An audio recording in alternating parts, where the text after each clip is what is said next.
العظيم. أعوذ بالله من الشيطان اللعين الرجيم. بسم الله الرحمن الرحيم. الحمد لله الذي هدانا لهذا وما كنا لنهتدي لولا أن هدانا الله.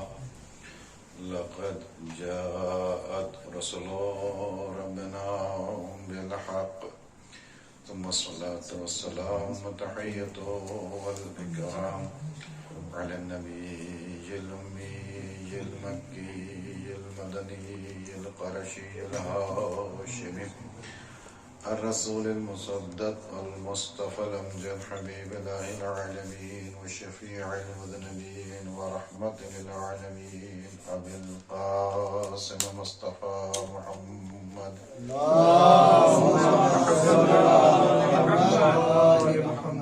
وعلى أهل بيته الطيبين الطاهرين المعصومين المظلومين ولعنة الله على أعدائهم أجمعين منكر فضائلهم وغاصب حقوقهم.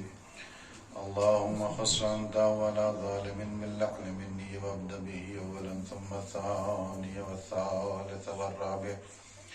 اللهم لعن يزيد خامسا ولعن عبيد الله وابن زاد بن مرجانا عمر بن سعد وشمرا وآل أبي سفيان وآل زاد وآل مروان إلى يوم القيامة. رب اشرح لي صدري ويسر لي أمري واحلل عقدة من لساني يفقهوا قولي.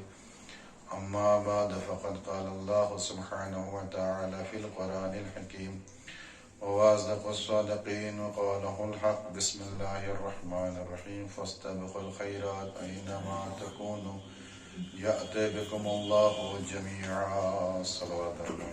اللهم صل على محمد وآل محمد. ملتمس ہے کنتا سورہ رحمت انتا سورہ اخلاص تلاوت فرما کر مرحوم شیر علی ابن دلاور حسین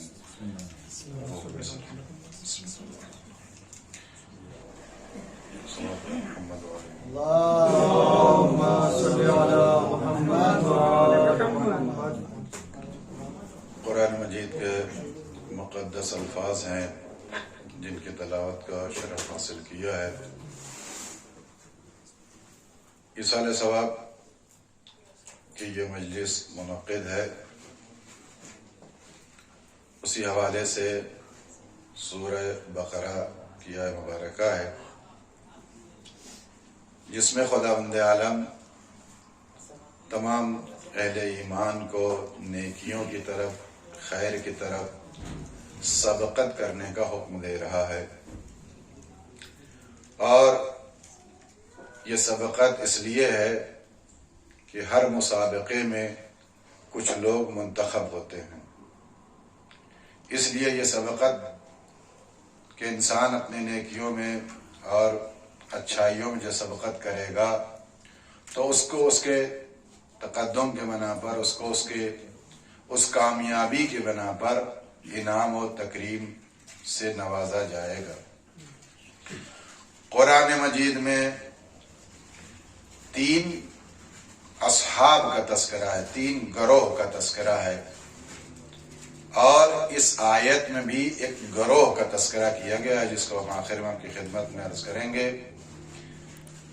3 گروہ وہ ہیں کہ جس میں سے 2 کو یہ بزرگی حاصل ہے کہ انہیں صدیقین کے لقب سے ان کے ایمان، ان کے فضل، ان کے احسان اور ان کی نیکیوں کے بنا پر اس عظیم لقب سے نوازا گیا.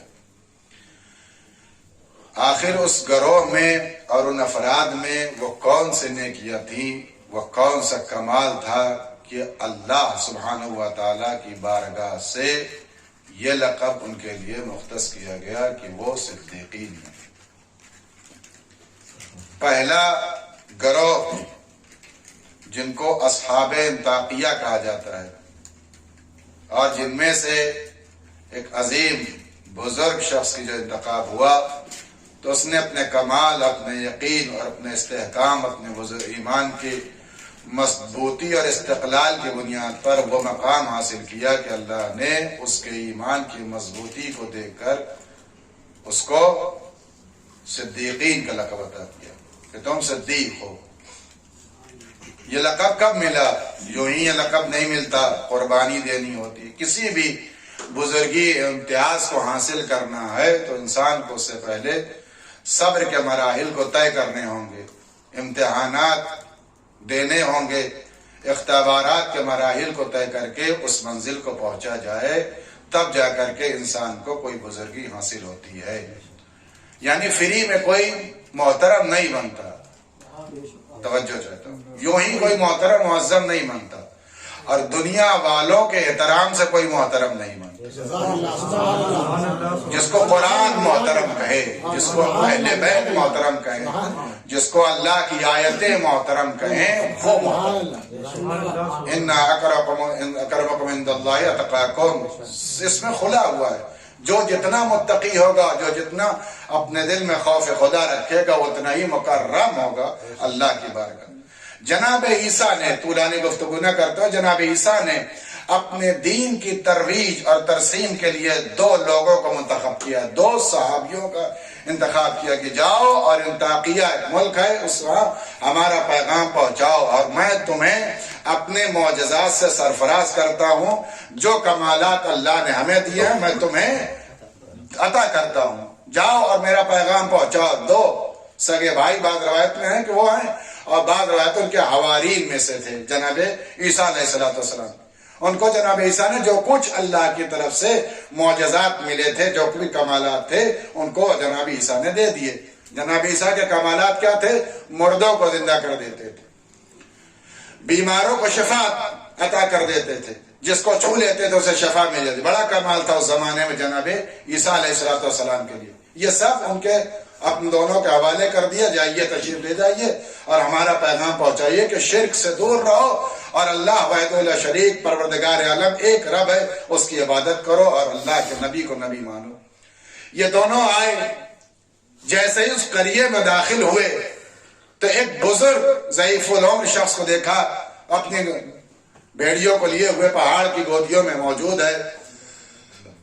سلام کیا، جو اس زمانے کا رائج دستور تھا، کیسے آنا ہوا، کہاں سے آ رہے ہو؟ کہا ہم تمہیں سدھارنے کے لیے آئے ہیں۔ توجہ، ہم تمہیں سدھارنے کے لیے آئے ہیں۔ کہا کیسا پیغام لائے؟ کہا میں اپنے نبی کا پیغام لایا ہوں، اور صرف پیغام نہیں لایا ہوں بلکہ پیغام کے ساتھ انعامات بھی لے کر کے آیا ہوں، بشارتیں بھی لایا ہوں، آپ کے لیے نعمتیں بھی لایا ہوں۔ آپ کے علاقے میں بیماریاں زیادہ ہیں، آپ کے علاقے میں موتیں کثرت ہوتی، ہم مردوں کو زندہ کر دیں گے ہم۔ اچھا، اتنا کمال آپ لے کر کے آئے، آپ ہیں کون؟ کہ میں جناب عیسیٰ کا بھیجا ہوا رسول ہوں۔ توجہ چاہتا ہوں، میں جناب عیسیٰ کا بھیجا ہوا رسول ہوں۔ اس بزرگ نے کہا میں ان پر ایمان رکھتا ہوں، اور میں اللہ کو وحدہ لا شریک معبود تصور کرتا ہوں۔ میں نے آج تک کسی بھی بت کے سامنے سجدہ نہیں کیا، میں شرک سے پاک ہوں، اور اپنے دل کو، اپنے ایمان کو اپنے دل میں چھپائے رکھتا ہوں۔ اس بزرگ کا نام حبیب تھا۔ توجہ چاہتا، اس بزرگ کا نام حبیب تھا۔ یہ دونوں آ گئے اور انہوں نے فرمایا کہ اگر تم مردوں کو زندہ کرتے ہو اور تمہارے اندر یہ کمالات ہیں تو آؤ ہم تمہیں دکھاتے۔ اور کچھ ایسے لوگ ہیں جو بینا ہیں، نابینا، انہیں آپ بینا بنا دیجئے، انہیں روشنی عطا کر دیجئے، دیکھنے لگے اگر تمہارے کمالات ہیں۔ ایک شخص آیا جس کا سارا چہرہ برابر تھا، آنکھیں نہیں بنی تھی، کہیں سے کوئی نشان نہیں تھا آنکھوں کو۔ انہوں نے اس کو ٹھیک کر دیا، اس کی آنکھیں آ گئی۔ اب یہ خبر سارے علاقے میں پھیلتی چلی گئی، یہاں تک وہ بادشاہ، توجہ چاہتا، وہ بادشاہ جو اپنے آپ کو اس زمانے میں خدا منواتا تھا، اس تک خبر پہنچی کوئی اور آیا ہے جو ہماری خدائی کے مقابل میں کسی اور دوسری خدائی کا کلمہ پڑھوا رہا ہے۔ توجہ چاہتا، لہذا ان دونوں کو گرفتار کر لیا گیا۔ اب جب گرفتار کر لیا گیا تو ان کو سزائے موت سنائی گئی۔ توجہ کیجیے، ان کو سزائے موت سنائی گئی۔ ادھر جناب عیسیٰ نے اپنے ایک اور وصی کو بھیجا کہ جاؤ اور ان دونوں کو کی مدد کرو۔ وہ تیزی کے ساتھ آئے، بادشاہ سے ملاقات کی، اور جب تعلقات ہو گئے تو بادشاہ سے کہا کہ وہ میں نے سنا کہ 2 شخص آئے تھے جنہوں نے آپ کی خدائی کا انکار کیا ہے. کہا ہاں انکار تو کیا ہے، اور ہم نے ان کو جو ہے قید خانے میں ڈال دیا، زندان میں ڈال دیا. کہا وہ کیا کہہ رہے تھے؟ کہا وہ یہ کہہ رہے تھے کہ میرے پاس معجزات ہیں، کرامتیں ہیں، ہم مردوں کو زندہ کر دیتے ہیں، ہم لوگوں کو شفا دے دیتے ہیں، اور ہمارے اندر یہ کمالات موجود ہیں. کہا اچھا اتنا بڑا دعویٰ کرتے؟ کہا ہاں اتنا بڑا دعویٰ کرتے. کہا اچھا ان کو بلائیے، بلا کے دیکھا تو جائے کہ واقعی کمالات ان کے اندر پائے جاتے ہیں یا نہیں پائے جاتے. یہ بادشاہ کو بات پسند آئی، ان کو قید خانے سے باہر بلایا گیا اور کہا کہ 1 ہفتہ ہو گیا ہے، ایک نوجوان کا انتقال ہوا ہے. توجہ چاہتا ہوں، ایک نوجوان کا انتقال ہوا، اس کا جنازہ دفن نہیں ہوا، والدین دور ہیں، ان کا انتظار ہو رہا ہے. جب والدین آئیں گے تو اس کی تدفین ہوگی. لہٰذا اگر تمہارے اندر مردوں کو جلانے کا کمال ہے تو اسے زندہ کر دو. اب بدبو بھی اس کے اندر بس گئی ہے، کوئی اس کے قریب نہیں جاتا. کہا لیا جنازے کو، جنازہ لایا گیا، ان دونوں نے دعا کی. ادھر جو جناب شمعون جو عیسیٰ کے وصی تھے وہ بھی اللہ کی بارگاہ میں التجا کہ ان کی عزت بچائیے، اور یہ اللہ کے جو ہے نبی کے بھیجے ہوئے رسول ہیں، ان کی جان جو ہے بادشاہ کے حوالے ہونے والی ہے اور قتل کر دیے جائیں گے. غرض وہ مردہ زندہ ہو گیا. جب وہ مردہ زندہ ہو گیا تو بادشاہ کے سامنے تھوڑا سا ایمان واہ ہوا اور راستہ کھلا کہ یہ لوگ جو کہہ رہے تھے اپنے دعوے میں سچے ہیں. توجہ چاہیے، یہ جو لوگ جو کہہ رہے تھے یہ اپنے دعوے میں سچے ہیں، دعویٰ بلا دلیل نہیں ہے. عزیزان گرامی، غرض ان دونوں نے کہا اچھا یہ بتاؤ اگر تمہارے اندر شفا کی بھی صورت پائی جاتی ہے، ہم نے مردہ زندہ دیکھ لیا کہ تم یہ کر سکتے ہو، اگر تم ایک کو اور شفا دے دو گے تو ہم تمہارے اوپر ایمان لائیں گے، اپنی خدائی کو ٹھکرا دیں گے. توجہ کیجئے گا. غرض انہوں نے اور بھی مریض ان کے سامنے پیش کیے، اللہ کی بارگاہ میں دعا گزارش کی، اور گزارش کرنے کے بعد توجہ کیجئے گا، اور جب وہ شفا مل گئی تو اس بادشاہ نے جناب شمعون سے کہا کہ میں خدا نہیں ہوں، خدا وہی ہے جو ان کو رسول بنا کے بھیج رہا ہے. سبحان اللہ سبحان اللہ. میں خدا نہیں ہوں جو ان کو رسول بنا کے بھیج رہا ہے. عزیزان گرامی، لیکن ان دونوں رسولوں کو توجہ کیجئے گا، جہاں میں لانا چاہتا ہوں، ان دونوں رسولوں کو صدیق سے تعبیر نہیں کیا. صدیق سے جناب حبیب نجار کو اس لیے تعبیر کیا کہ جناب حبیب نجار نے اس بادشاہ کے ارادے کو بھانپ لیا، اور ان دونوں رسولوں کو قتل سے بچانے کے لیے ان دونوں رسولوں کی مدد کی، اور یہ بتایا کہ تم کو کس اعتبار سے تبلیغ کرنا ہے، اور اپنی قوم کو انہوں نے آمادہ کیا. یہ جو بھیجے ہوئے رسول ہیں یہ اللہ کے خاص نمائندے ہیں، عافیت اسی میں ہے کہ تم ان کی رسالت کو قبول کرو اور اللہ کی وحدانیت کو قبول کرو. اس لیے کہ میں 600 سال سے اللہ کی وحدانیت کو قبول کیے ہوں اور اس تقیہ میں زندگی گزار رہا ہوں. اللہ نے جناب عیسیٰ کے ذریعے سے جناب حبیب بن نجار کی اس مدد کو پسند کیا، اور صرف مدد کو پسند نہیں کیا، اس نصرت کو صدیقین کے اعتبار سے تعبیر بھی کیا اور قرآن میں اعلان بھی کر دیا. سبحان اللہ. صلوات پڑھیے محمد والے.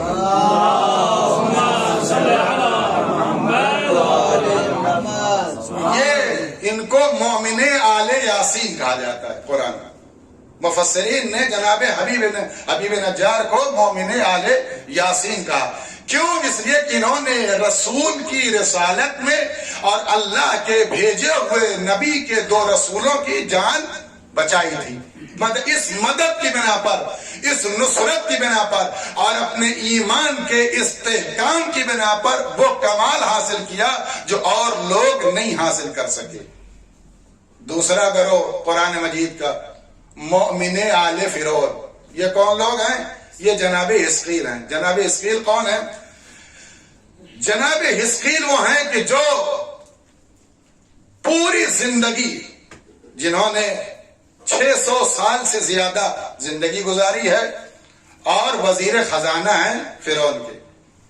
اتنے دن تک وزیر خزانہ وزیر مالیت رہے، لیکن فرعون کو یہ بات پتہ نہ چل سکی کہ یہ ہماری خدائی کو نہیں مانتے، یہ ہم کو خدا قبول نہیں کرتے. تقیہ میں زندگی، اپنا ایمان چھپائے ہوئے ہیں.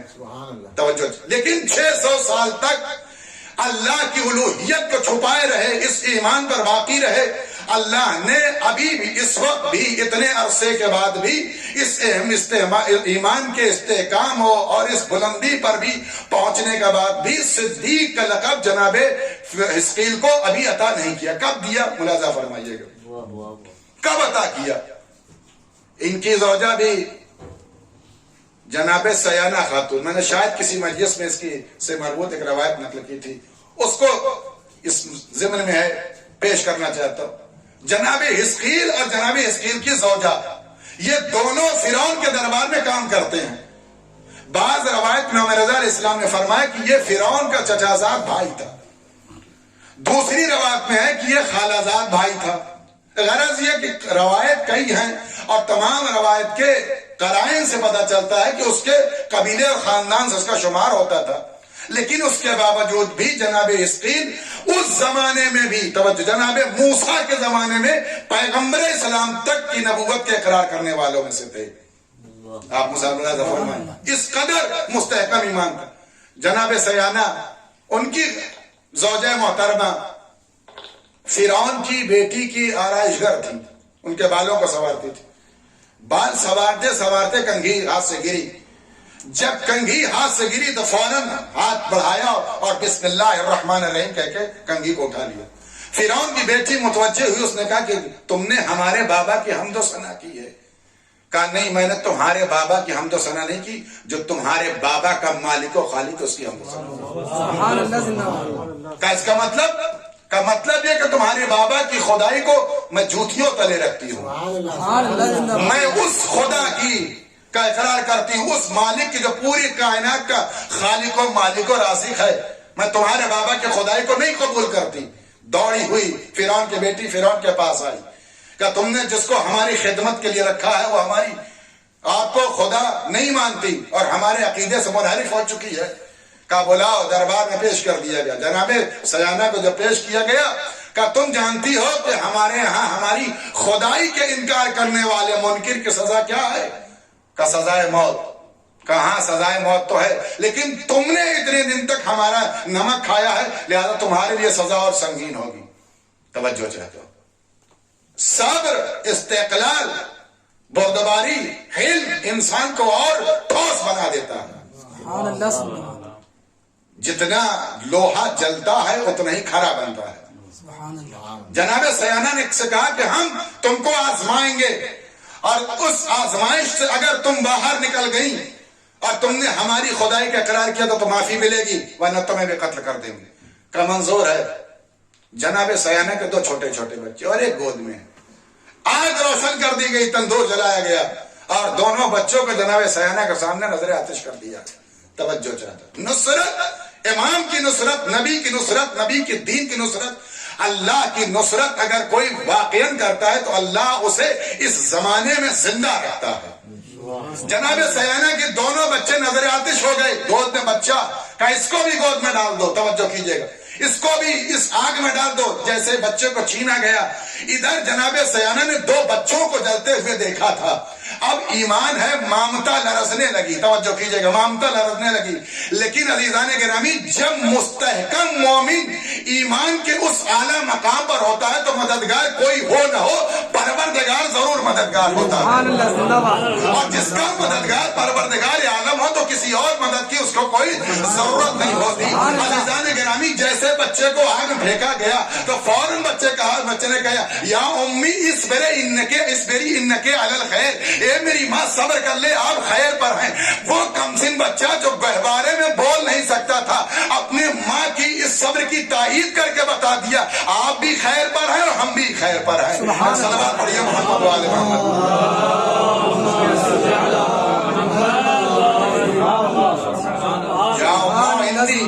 اسبری انکے علی الخیر، اے ماں، میری ماں، اے میری مادر گرامی، آپ صبر کر لیجئے، آپ خیر پر ہیں. عزیزان گرامی کم سن بچہ بولا، جناب سیانہ کو اطمینان حاصل ہو گیا اور بچے کو جلا دیا، بچے کے ساتھ ماں کو بھی جلا دیا گیا۔ یہ جناب حزقیل کی زوجہ ہیں جن کو جلا دیا گیا۔ جب پیغمبر اسلام اتنا عرصہ دراز گزر گیا، اب پیغمبر اسلام معراج کی منزل پر جناب امیر المومنین کی بہن کے گھر سے نکلے اور جب بیت المقدس ہوتے ہوئے اس وادی میں پہنچے تو جناب جبرائیل سے پوچھ لیا، جبرائیل ایسی خوشبو جنت میں نہیں سونگھی ہے، یہ خوشبو کس وادی سے ہے؟ آواز دی جناب جبرائیل نے کہ اس مقام پر جناب سیانہ کو جلایا گیا تھا، ان کے خاک سے اڑنے والی خوشبو آپ کے مشام تک پہنچ رہی ہے۔ سبحان اللہ۔ اتنی نہیں، جناب سیانہ سے کے بارے میں جناب جبرائیل نے کہا، اے اللہ کے نبی آپ کے بارے میں بیان کرنا چاہتا ہوں آپ کی خدمت میں، یہ وہ خاتون ہے جو فرعون کی خدائی کو ٹھکرا کر کے اللہ کو وحدہ لا شریک خدا مانتی تھی، اور اس کا یہ عالم تھا اس قربانی کے برابر اللہ نے یہ وعدہ کر رکھا ہے کہ سیانہ کے بچوں کے ساتھ سیانہ کی خوشبو قیامت تک باقی رہے گی، اور جب آپ کی نسل کا قائم آل محمد آئے گا اسے ناصر دین بنا کر کے اٹھایا جائے گا۔ سبحان اللہ۔ صلوات پڑھیے محمد و آل محمد۔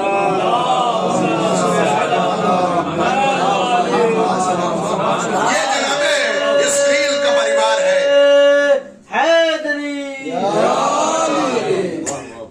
یہ جناب حزقیل کا پریوار، جناب حزقیل ابھی بھی ان کو صدیق کا لقب نہیں حاصل ہے، مومن فرعون ابھی نہیں کہے جا رہے۔ کہاں مومن آل فرعون کا؟ جب جناب موسیٰ علیہ السلام شہر میں داخل ہوئے اور اہل شہر غفلت میں تھے تو کیا دیکھا کہ دو لوگ آپس میں لڑ رہے ہیں، آپس میں لڑ رہے ہیں۔ ان میں سے ایک جناب موسیٰ کا چاہنے والا شیعہ ہے اور ایک فرعون کی طرف سے ان کا ایلچی ہے۔ جو جناب موسیٰ کا شیعہ تھا، جناب موسیٰ کو اس نے مدد کے لیے پکارا، جیسے ہی مدد کے لیے پکارا فوراً جناب موسیٰ آئے اور ایک اس کو لگایا اور وہ ختم ہو گیا، تمام کام تمام ہو گیا۔ ادھر یہ بات جب دربار میں پہنچی تو فرعون نے تیاری کی کہ جناب موسیٰ کو قتل کر دیا جائے۔ ادھر جیسے ہی جناب موسیٰ کے قتل کی تیاری شروع ہوئی، جناب حزقیل دربار سے نکلے، جناب موسیٰ کے پاس آئے، کہا شہر چھوڑ کر کے کسی اور مقام پر چلے جائیے، مصر چلے جائیے تاکہ آپ کی جان بچ جائے۔ اب اللہ نے کہا کہ تو نے ایک نبی کی جان بچانے کے لیے نصرت کی ہے، توجہ چاہتا ہوں، تو نے ایک نبی کی جان بچائی ہے، نصرت کی ہے، تمہارا یہ خلوص، یہ کمال ہم کو پسند آیا۔ اب اللہ نے مومن آل فرعون کا خطاب صرف نہیں دیا بلکہ جیسے حبیب نجار کو صدیق کہا ویسے جناب حزقیل کو بھی صدیق کہہ کے پکارا۔ صلوات پڑھیے محمد و آل محمد۔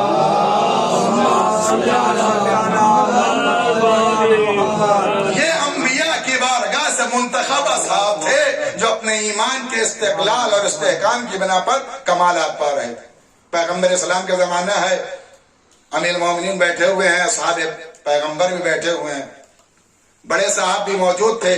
پیغمبر اسلام سے فرمایا کہ اصحاب کہف کا واقعہ کیا ہے؟ قرآن میں یہ اصحاب کہف کون ہیں؟ ہم ان کو دیکھنا چاہتے۔ غرض پیغمبر اسلام نے چٹائی ایک صحابی نے لا کر کے دی تھی بطور تحفہ، اس کو منگوایا، اس سے بٹھا دیا۔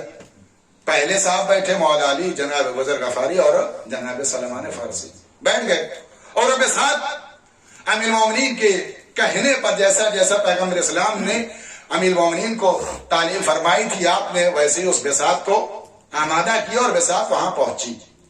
اور اس وقت جب غار کے دہانے پر یہ بساط رکی، اب مولا امیر المومنین نے فرمایا کہ تم سب سلام کرو۔ سب نے سلام کیا، کسی کا جواب نہیں آیا، کسی کا جواب نہیں آیا۔ کتنے سچے لوگ تھے جو غار میں سو رہے تھے، کتنے پاکیزہ لوگ تھے جو غار میں سو رہے تھے۔ عزیزان گرامی، امیر المومنین نے اب سلام کیا، اب انہوں نے جواب دیا۔ جب جواب دیا تو سب محو حیرت متعجب خیز لہجے میں پوچھ لیا، یا علی صرف آپ کو سلام کا جواب کیوں؟ کہا ہم تمہارے سامنے پوچھتے ہیں، جواب دیں گے۔ امیر المومنین نے پوچھا اس سے پہلے ہمارے ساتھیوں نے سلام کیا، تم نے جواب کیوں نہیں دیا؟ کہا ہم پر ہر ایک کے سلام کا جواب واجب نہیں ہے، ہم کسی ایرے غیرے کو سلام کا جواب نہیں دیتے، ہمارے اوپر سلام کا جواب صرف وصی نبی کے لیے ہے کہ جب وصی نبی سلام کرے گا تب ہم جواب دیں گے۔ لہذا امیر المومنین کو یہ اصحاب کہف نے جواب دیا۔ آخری بات اور ختم دعا، یہ وہ اصحاب تھے جو اپنے ایمان اور اپنے نیکیوں کے کمالات اور جو کی وجہ سے جو کمالات ملے تھے ان کو یہ تمام بزرگی حاصل ہے جو 3 قسم کے اصحاب کا گروہ قرآن مجید میں جن کا تذکرہ کیا گیا ہے. ایک گروہ کا تذکرہ روایت میں اس آیت کے ضمن جس کو ہم نے آپ کے سامنے سرنامے سفر قرار دیا، اس کو پیش کر کے اور ربط مسائل کہ خداوند عالم نے کہا فاستبقوا الخیرات، نیکیوں کی طرف سبقت کرو. یہ جو لوگ ابھی ہم نے آپ کے سامنے انہوں نے نیکیوں میں اپنی قوم کے مقابلے میں سبقت کیا، اور صرف سبقت نہیں کیا بلکہ نصرت دین کی اور اپنے نبیوں کو کی جان بچائی، تو اللہ نے وہ کمال اور استحکام عطا کر دیا. امام علیہ السلام کی بارگاہ میں پوچھا گیا یہ کس گروہ کی بات ہو رہی قرآن مجید میں کہ اللہ نیکیوں کے لیے لوگوں کو دعوت دے رہا ہے، اس کے بعد یہ کہہ رہا ہے اینما تکونوا یأتی بکم اللہ جمیعا، تم جہاں کہیں بھی ہوگے اللہ تمہیں لا کے جمع کرے. کہاں جمع کرے؟ امام جعفر صادق علیہ السلام نے فرمایا اس آیت سے مراد اصحاب قائم آل محمد علیہ السلام کا مولا وہ کیسے کا اصحاب آخری حجت اور آخری زمانے کے ہادی برحق کے جو اصحاب ہوں گے، جو ان کے نصرت کرنے والے ان کے ناصر مددگار ہوں گے، ان کو اللہ کہے گا تم جہاں بکھرے ہوگے ہم تمہیں جمع کر لیں گے، تم جہاں کہیں ہوگے. اس کے بعد امام نے اتنی بات نہیں کہ آگے بڑھ کے فرمایا کہ اس کا عالم یہ ہوگا جب صحابی یہ سوال کرنا چاہتا ہوگا تبھی امام نے اس کی وضاحت کی کہ لوگ تو بہت بکھرے ہوں گے. اگر 313 کی تعداد دیکھی جائے تو اگر مکانات کے اعتبار سے دیکھا جائے تو مختلف مکان میں کون کہاں ہوگا، اللہ کیسے جمع کرے گا. تو امام نے اس کی وضاحت فرمائی کہ سنو، جمع ایسے کرے گا کہ لوگ اپنے بستر پر سوئیں گے اور صبح امام کا جب ظہور ہوگا تو اپنے آپ کو مکے میں پائیں گے. صبح ظہور اپنے آپ کو مکے میں پائیں گے، اور اس میں بعض ایسے ہوں گے اصحاب امام میں جو بادلوں پر سوار ہو کر کے امام کی خدمت میں پہنچیں گے. جناب جابر نے بڑھ کے سوال کر لیا اے میرے آقا اے میرے مولا، جناب ابو بصیر نے بڑھ کے سوال کیا میرے آقا میرے مولا یہ بتائیے ان تمام اصحاب میں سب سے زیادہ اور سب سے بڑے مومن کون سے لوگ ہوں گے؟ کہ جو امام کی حکومت میں دن میں بادلوں پر سوار کریں گے وہ سب سے عظیم مومن ہوں گے، اس لیے کہ ان کا ایمان اتنے کمال پر ہوگا. وہ 313 کی تعداد میں ہوں گے، ان میں سے جو بھی ایک چاہنے والا جس زمین سے گزرے گا وہ زمین تمام زمینوں پر فخر کرے گی کہ قائم آل محمد کا ایک شیعہ میرے سینے سے گزر گیا ہے. سبحان اللہ سبحان اللہ. ایک صلوات پڑھیے محمد والے محمد. اس کے بعد امام علیہ السلام نے فرمایا کہ میں وہ زمانہ امام جعفر صادق صلوات ہے میں زمانہ دیکھ رہا ہوں کہ منبر کوفہ سے امام زمانہ خطبہ دے رہے ہیں. مجھے پتا ہے وہ کیا خطبہ دے رہے ہیں، مجھے یہ بھی معلوم ہے کہ کتنے لوگ اس خطبے میں شریک ہیں. 313 افراد جو امام کے منبر کے ارد گرد ہوں گے، اتنے میں امام اپنے ربا کے دامن سے ایک لوح نکالیں گے جو سبز رنگ کی ہوگی، نور ساطع ہوگا، اس میں عہد پیغمبر لکھا ہوگا، عہد رسالت لکھا ہوگا، عہد نبوت لکھا ہوگا، جناب آدم سے لے کر کے خاتم تک سارے تبرکات کا تذکرہ اس کے اندر ہوگا. امام تمام لوگوں کے سامنے پیش کریں گے، اس کے بعد سب لوگ بکھر جائیں گے. صرف 12 نقیب جو امام کے خاص ہوں گے وہ امام کی بارگاہ میں رک جائیں گے. اس کے بعد امام علیہ السلام نے پوچھا اچھا یہ بتاؤ تمہیں جناب موسیٰ کے عصا کے بارے میں خبر ہے؟ جناب ابو بصیر نے کہا مولا مجھے اس کے بارے میں تو کوئی خبر نہیں ہے، آپ ہی بہتر جانتے ہیں. کہا سنو یہ عصا کہاں سے آیا تھا؟ کہا یہ عصا جناب آدم کو اللہ نے جنت میں عطا کیا تھا، اور اس عصا کو اس کے بعد اللہ نے شعیب تک پہنچایا، اور اس کے بعد شعیب کے ذریعے سے جناب موسیٰ تک آیا، اور موسیٰ کے ذریعے سے ہم تک پہنچا ہے. اور تم وہ عصا دیکھنا چاہتے ہو؟ امام نے عصا پیش کر دیا. جیسے ہی عصا پیش کیا تو جیسے سرسبز و شاداب موسیٰ کے زمانے میں تھا ویسے ہی زمانے میں تھا. امام سے جناب ابو بصیر نے پوچھا مولا اس کی تازگی برقرار ہے؟ کہا جیسے درخت سے جدا کیا تھا ویسے ہی آج بھی برقرار ہے. اللہ نے اس عصا کو بیدار کر کے بچایا. جب اللہ کے نمائندوں کے ہاتھ میں رہنے والا عصا اتنی عرصے دراز تک ہرا بھرا رہ سکتا ہے تو حجت قائم آل محمد اتنے دن تک زندہ کیسے نہیں رہ سکتے؟ صلوات پڑھیے محمد والے محمد. وہ عصا ہم تک پہنچا ہے اور ہمارے ذریعے سے قائم آل محمد علیہ السلام کی بارگاہ میں پہنچے گا، اور جب ہمارا قائم ظہور کرے گا اس عصا کو لے کر کے آئے گا۔ کہا اس عصا میں کمال کیا تھا؟ کہا کمال یہ تھا کہ جو کچھ جناب موسیٰ اس عصا سے کام اور کارنامے انجام دیتے تھے، سارے کارنامے ہمارا قائم اس میں سے کرے گا۔ سنو، جناب موسیٰ کا کمال یہ تھا کہ جس پتھر پر عصا مارتے تھے 12 چشمے پھوٹ جاتے تھے، قوم اپنے اپنے چشمے سے سیراب ہوتی تھی۔ اسی طریقے سے جب مکے سے کربلا کا رخ کرے گا امام کا لشکر، تو لشکر میں کوئی پانی پلانے والا نہیں ہوگا۔ جب تمام لوگ پیاسے ہوں گے، امام اسی پتھر پر، اسی عصا سے پتھر پر ماریں گے۔ وہ پتھر جس میں سے 12 چشمے پھوٹے تھے، وہ پتھر بھی جنت سے آیا تھا۔ جیسے موسیٰ کی قوم سیراب ہوئی تھی، ویسے امام قائم کے شیعہ سیراب ہوں گے۔ یہ وہ لوگ ہیں کہ جو امام کے خاصان ہیں اور ان کے خصوصی نمائندوں میں سے، ان کے خاص بندوں میں سے اور ان کے خاص اصحاب میں سے تھے، جن کو یہ بشارتیں دی جا رہی۔ اس کے بعد امام نے پوچھا، یہ بتاؤ تمہیں جناب یوسف نے جو قمیص، جناب ابراہیم کو جو قمیص دی گئی تھی، اس کی خبر تمہیں معلوم ہے؟ وہ قمیص جو جناب یعقوب کے چہرے پر ڈالی گئی اور بینائی واپس آ گئی، تمہیں معلوم ہے؟ کہ مجھے نہیں پتا۔ مولا آپ مجھ سے بہتر جانتے ہیں کہ وہ قمیص جو جناب ابراہیم کو نار نمرودی میں ڈالا جا رہا تھا، تو اللہ نے جناب جبرائیل کے ذریعے سے بھیجا تھا، اور جناب جبرائیل نے آ کر کے اپنے ہاتھوں سے جناب ابراہیم کو پہنا دیا، اور جناب ابراہیم نے جب اس قمیص کو پہن لیا، اس قمیص کی وجہ سے اللہ نے جناب ابراہیم کو نار نمرودی سے بچا لیا۔ اور جب جناب ابراہیم کا مرگ موت قریب ہوا، اور جب جناب ابراہیم جانے لگے، وفات کا وقت قریب ہوا، تو اس قمیص کو سمیٹ کر اس کی ایک تعویذ بنائی۔ اس تعویذ کو جناب اسحاق نبی اللہ کو پہنا دیا، اور جناب اسحاق نبی اللہ سے کہا جب بھی کوئی مشکل ہوگی یہ تعویذ تمہارے لیے مددگار ہوگی۔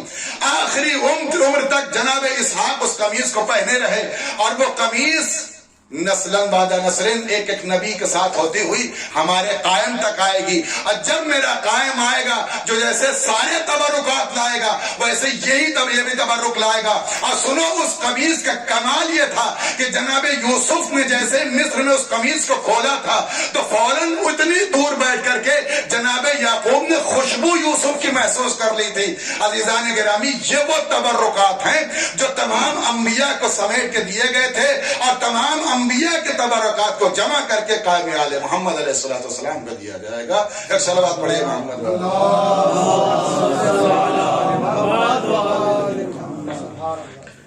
یہ وہ خاص بندے ہیں، یہ خاص اصحاب ہیں جو امام علیہ السلام کے بارگاہ کی تربیت یافتہ۔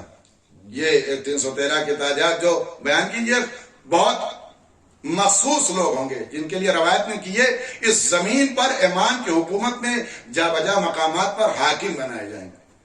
کتنے اچھے لوگ ہوں گے، کتنے، اور ان کی خوبی، ان کا کمال یہ ہوگا کہ انہوں نے نیکیوں میں سبقت حاصل کی، اور وہ کمال حاصل کر لیا ہے جس کمال پر خدا انہیں دیکھنا چاہتا ہے۔ صلوات پڑھے محمد والے۔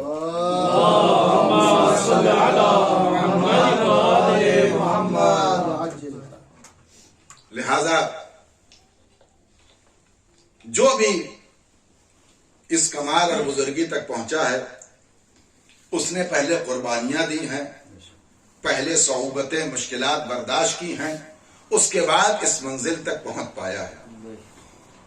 جناب اصحاب کہف کا پورا واقعہ کے سامنے انہوں نے کتنی مشکلات برداشت کی، کہاں کہاں در بدر ان کو پھیرنا پڑا، اور کتنے دن تک چھپے رہے۔ جناب سیانہ کا واقعہ ہم نے آپ کے سامنے پیش کیا، اور بھی واقعات ایسے موجود ہیں کہ جن کے ذریعے سے معلوم ہوتا ہے کہ ہر کمال کے پیچھے کوئی نہ کوئی مشکل، کوئی نہ کوئی امتحان ہوتا ہے۔ ان مال اسرے یسرا، ہر مشکل کے بعد آسانی ہے۔ یہ زمانہ بھی پیغمبر اسلام نے اس زمانے کو دار امتحان سے تعبیر کیا، اس لیے کہ امام علیہ السلام کا موجود نہ ہونا اپنے آپ میں سب سے بڑی بلا یہی ہے کہ ہمارا امام ہماری آنکھوں سے اوجھل ہے۔ جو علت کائنات ہے، سبب کائنات ہے، جو ان تمام نعمتوں کا مالک ہے، ذمہ دار ہے، وہ موجود نہیں ہے۔ عزیزان گرامی، غیبت میں امام علیہ السلام کو یاد کرنا اور امام علیہ السلام کا ذکر کرنا، ان کا انتظار کرنا عظیم عبادت قرار دیا گیا ہے۔ روایتوں میں جہاں پر بہت سے اسباب و علل بیان کیے گئے اور امام علیہ السلام کے ظہور کی علامتیں بیان کی گئیں، اس میں سے ایک علامت یہ بھی بیان کی گئی ہے کہ امام جس دن آئیں گے وہ دن جمعہ ہوگا اور روز عاشور کا ہوگا۔ اس کا مطلب کربلا کا واقعہ بھی امام کے ظہور سے بہت زیادہ مرتبط اور متصل ہے۔ امام کے مقاصد میں سے ایک بڑا مقصد بھی انتقام خون امام حسین علیہ السلام بھی ہے۔ اسی لیے حضرت آیت اللہ العظمہ آغا شیخ آصفی رضوان اللہ تعالیٰ نے اپنی کتاب رحاب زیارت عاشورہ میں لکھا کہ امام حسین کے قبے پر جو سرخ پرچم ہے امام کے آنے کے لیے علامت کے طور پر رکھا گیا کہ امام حسین کے خون کا قصاص باقی ہے۔ اس سے یہ بات سمجھ میں آتی ہے، شیخ والی نے اس کو فرمایا کہ جب امام تشریف لائیں گے تو آپ کربلا آئیں گے، اور کربلا پہنچنے کے بعد اب آپ اندازہ کریں کہ ایک گنہگار مومن شیعہ جب کربلا آتا ہے تو اس کی آنکھیں آنسوؤں سے بھر جاتی ہیں، کربلا کی مظلومی پر آنکھیں اشبار ہو جاتی ہیں۔ جب اس خون کا وارث کربلا آئے گا تو کیا عالم ہوگا۔ روایتوں کے جملے ہیں کہ آپ دو ظالم ہو کے ذریع اقدس کے قریب بیٹھ جائیں گے اور ذریع سے خون ابلنے لگے، دو حصوں میں ذریع تقسیم ہو جائے گی، دو ہاتھ برآمد ہوں گے، اس پر ایک جنازہ ہوگا، امام کو دیا جائے گا، اور وہ جنازہ کسی اور کا نہیں ہوگا، جناب علی اصغر کا جنازہ ہوگا۔ اللہ اکبر۔ امام اس جنازے کو لے کر کے اس آیت کی تلاوت کریں گے، وَإِذَا الْمَوْءُودَةُ سُئِلَتْ بِأَيِّ ذَنبٍ قُتِلَتْ۔ اے زمانے والوں بتاؤ اس بچے کو کس جرم میں مارا گیا ہے۔ اللہ اکبر۔ عزیزان گرامی، ہم اپنے برادر عزیز کو پرسہ دینے آئے ہیں، ان کے جوان کا پرسہ، اس لیے کہ گھر میں جوان کی موت کلیجے میں آگ لگا دیتی ہے۔ عزیزان گرامی، بہت سے واقعات ایسے ہیں کہ جب جناب نوح کا بیٹا ڈوب رہا تھا تو جب قرآن نے کہہ دیا کہ تمہارے اہل میں سے نہیں ہے، لیکن مفسرین نے لکھا کہ جناب نوح بار بار اس بیٹے کو پلٹ کے دیکھ رہے تھے، بار بار دیکھ رہے تھے، جب اپنا بیٹا ہے، جناب نوح کا جوان بیٹا تھا، تڑپ رہے تھے جناب نوح کہ کاش یہ ہماری کشتی میں سوار ہو جاتا۔ اللہ اکبر۔ عزیزان گرامی، بہت سے ایسے واقعات ہیں کہ لوگ جوان کی موت پر بہت دیر تک برداشت نہیں کر سکتے ہیں۔ جناب ابراہیم نے امتحان سب کچھ دیا، لیکن جب چھری چلانے کی بات آئی تو آنکھ پر پٹی باندھ دی۔ اللہ اکبر۔ ایسی بہت سی مثالیں ہیں عزیزو، دو چار فقرے تاکہ یہ مصائب کے ذریعے سے ہمارے اس زخم کو مرہم مل سکے۔ آپ محسوس کریں کہ جوان بیٹے کا مرنا روایتوں میں ہے کہ ماں کے جگر میں سوراخ کر دیتا ہے، وہ سوراخ کبھی نہیں مرتا۔ اگر کسی کا ایک جوان بیٹا گیا ہے تو اس کی علامت یہ ہے کہ اس کے دل پر داغ آ جاتا ہے، اس کے دل میں سوراخ ہو جاتا ہے۔ اللہ اکبر۔ جس کا جوان بیٹا مر گیا ہو، عزیزان گرامی، آپ محسوس کر سکتے ہیں ہمارے ہاں دستور یہ ہے کہ ہم جناب علی اکبر کا تذکرہ کرتے ہیں۔ ایک روایت، ایک واقعہ، کتاب ہے بلبل بوستاں، فارسی میں ہے، اس میں ایک واقعہ لکھا گیا ہے، وہ ربط مصائب کے لیے وہ کتاب موجود ہے، شاید ابھی میں ملتی ہوگی۔ اس میں ایک واقعہ لکھا گیا کہ ایک شخص تھا تہران کا رہنے والا، وہ نوحہ بہت اچھا پڑھتا تھا اور ہر سال اپنے ساتھیوں اور جوانوں کے ساتھ کربلا آتا تھا اور ہر سال ماتم کرتا تھا۔ وہ نوحہ پڑھتا تھا، اس کے ساتھی ماتم کرتے تھے۔ ایک سال ایسا ہوا کہ ان کے جو ساتھی نوجوان تھے انہوں نے کہا کہ اس سال ہم نہیں جا سکیں گے اور آئندہ سال چلیں گے۔ تو یہ بہت رویا، بہت گریہ کیا کہ آخر ہم اس سال زیارت امام حسین سے محروم رہیں گے، کیا مولا ہم آپ کی بارگاہ میں نہیں آ سکیں گے؟ کیا یہ شرف نہ ملے گا کہ ہم آپ کی بارگاہ میں آئیں اور نوحہ پڑھیں؟ مولا مجھے کچھ ایسا انتظام کیجئے۔ اس کی دعا قبول ہوئی. اسی تہران کے قریب میں ایک بزرگ عالم دین رہتے تھے. انہوں نے قصد زیارت کیا اور جب زیارت کا قصد کیا تو ان کے ساتھ بہت سے لوگوں نے شرکت کرنے کے لیے اپنے اپنے نام ان کے یہاں درج کروا دی کہ ہم بھی چلیں گے. جب آمادہ ہو گئے تو اس بزرگ عالم دین نے کہا کیا خوب ہوتا کہ جب اس سال ہم لوگ محرم میں کربلا میں رہیں گے تو ایک اچھے آواز والے نوحہ خان کو لے لو تاکہ وہ نوحہ بھی پڑھے اور ہم لوگ وہاں مجلس کے بعد ماتم بھی کریں. عزیزان گرامی اللہ انتظام کرتا ہے اگر نیت اچھی ہو. نیت المؤمن خیر من عمل. اللہ اکبر. اس کے یہاں پیغام بھجوایا گیا, اس نے آمادگی کی, امام کو شکریہ ادا کیا اور یہ قافلہ کربلا آ گیا.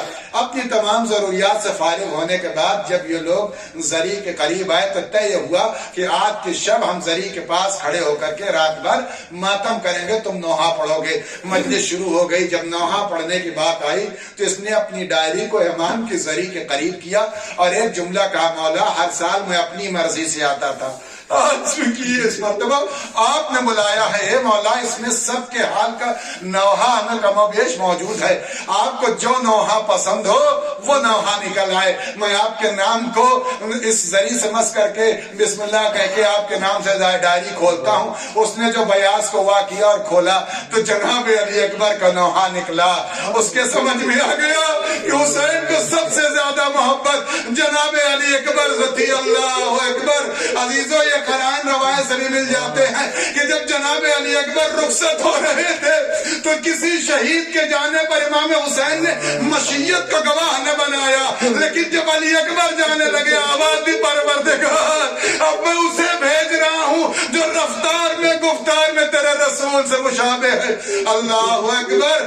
جناب علی اکبر کو رخصت کرنے لگے حسین. اب مظلوم کربلا نے فرمایا میرے لال علی اکبر پہلے جاؤ اپنی مادر گرامی سے رخصت لو, اپنی پھوپھی سے رخصت جس نے تم کو چکیاں پیس کے پالا ہے. جناب علی اکبر آئے. حمید ابن مسلم کہتا ہے میں نے بار بار خیمے کا پردہ اٹھتے ہوئے دیکھا اور بار بار پردہ گرتے ہوئے دیکھا, مجھے سمجھ میں نہ آیا آخر کون ہے جو پردے سے باہر آنے والا ہے.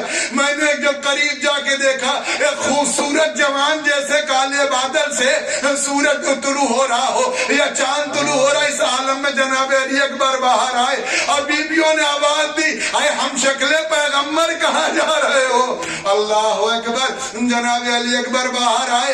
اب جو باہر آئے امام حسین نے پلٹ کے دیکھا کہ کرتا پہنے ہوئے جناب علی اکبر تھے. امام نے پوچھا میرے لال یہ کرتا کس نے پہنا دیا؟ کہا بابا میری ماں نے یہ کرتا پہنایا. اے میرے لال یہ کرتا نہیں ہے, یہ تمہاری ماں کا دیا ہوا کفن ہے. اللہ اکبر. جناب علی اکبر ماں اپنے بابا کے قریب آئے اور جناب علی اکبر کو امام حسین نے بڑے اہتمام سے گھوڑے پر سوار کر دیا. اب جو گھوڑے پر سوار کیا تو جناب علی اکبر مقتل کی جانب چلے. چند قدم چلے تھے. عزیزان گرامی تمام جوانوں کے والدین کو خدا سلامت رکھے. بڑا سنگین وقت ہوتا ہے اگر والدین موجود ہو اور بیٹا جوان دم توڑ دے. عزیزو امام حسین کے ساتھ عجیب و غریب حادثہ ہوا. حسین آگے بڑھے کمر کو تھامے ہوئے تھے. جناب علی اکبر نے آہٹ محسوس کی. اب جو پلٹ کے دیکھا تو بوڑھا باپ ہے اور ہاتھوں کو کمر پہ رکھے ہوئے ولدی ولدی کہہ کے آواز دیتے آگے بڑھ رہا ہے. حسین کا بیٹا کے زمین پر آیا. آنے کے بعد بابا کے قریب بابا آپ نے مجھے رخصت کر دیا تھا.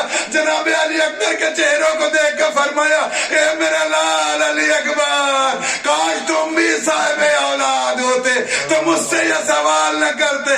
جا میرا لال علی اکبر میری آنکھوں کے نور ہے میرے بیٹے. خدا سيعلم الذين ظلموا أي منقلب ينقلبون على لعنة الله على القوم الظالمين. اللهم كل وليك الحجة ابن الحسن صلواتك عليه وعلى آبائه في هذه الساعة وفي كل الساعة وليا وحافظا وقائدا وناصرا ودليلا وأين حتى تسكنه أرضك طبعا وتمتعه فيها طويلا. بارگاہ محمد علیہ وسلم اس مختصر کے بعد قبول فرما. پروردگار شیعہ حیدر قرار جہاں جہاں جان عزت آبرو کی حفاظت فرما. علماء کرام مراج اعظام کی حفاظت فرما. ہمارے گناہ کبیرہ صغیرہ کی مغفرت فرما. ہم کو جادِ آل محمد علیہ السلام میں چلنے کی توفیق عنایت فرما. ہم جو بیمار اور شفائے کاملہ عاجلہ عنایت فرما، ہمارے عمل سے ہماری ماں کو راضی و خوشنود فرما۔ پروردگار تیری بارگاہ میں عظیم دعا یہ ہے، جن مرحوم کی صالح سوال کو ان کے درجات کو بلند فرما، ان کے پاس پسماندگان کو، ان کے تمام اقربا کو صبر جمیل عنایت فرما۔ پروردگار تیری بارگاہ میں عظیم دعا امام زمانہ کے ظہور میں تعجیل فرما، امام کے فوج ظفر پہنچ ہم سب کا شمار عنایت فرما۔ تقبل منا انک انت السمیع العلیم، ایک متصور الحمد متصور اخلاص اخلاق فرما کر شیر علی ابن دلاور حسین مرحوم کی روح کے ساتھ